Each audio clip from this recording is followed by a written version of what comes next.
இதுக்கு எதிராக போராட்ட காலத்தில் குதிச்சு உன்னை இந்த தேசத்தை விட்டு விரட்டாம விட மாட்டோம் என்று சவால் விட்டதோடு மட்டுமில்லாமல் விரட்டுகிற வரைக்கும் ஓயாமல் உறங்காமல் போராடி இந்த தேசத்திற்கு சுதந்திரத்தை வாங்கி கொடுத்த சமுதாயம் என்ற சமுதாயம். எவனை இதுல 100% சொந்தம் கொண்டாடையல. இது உலகத்துக்கு இந்த தேசத்துக்கு வைக்கிற சவால்.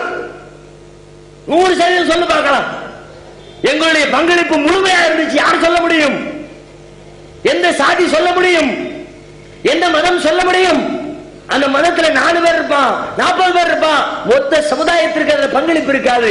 ஆனா நம்முடைய சமுதாயத்துக்கு இருந்துச்சு. இப்படி நாட்டு விடுதலை விடுதலை விடுதலை சொல்லி அப்ப இன்னும் சொல்ல போனா பிரிட்டிஷ்கார நம்மளை படிக்க வைக்கிறதுக்காக அவன் இடஒதுக்கீடு கொடுத்திருந்தான். 100 பேர் இருந்தா அதுல 16 பேர் முஸ்லிம்கள்.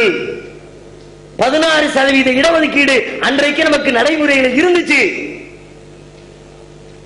தாம்பூலங்கோ கொடுத்து நம்மளை வரவேற்றான். கம்பளங்கள் விரித்து நம்மை வரவேற்றான். நீங்க வந்து படிங்க, உங்களுக்கு இடம் இருக்குது, கோட்டா இருக்குது, வசதிகளை செஞ்சு தர்றோம், கல்விக்கு உதவி பண்றோம், எவ்வளவோ சொன்னா ஒன்னும் தேவையில்லை, பெட்டியை கட்டிட்டு வெளியே நடதான் நம்ம சொன்னோம். யோசித்து பாருங்கள்.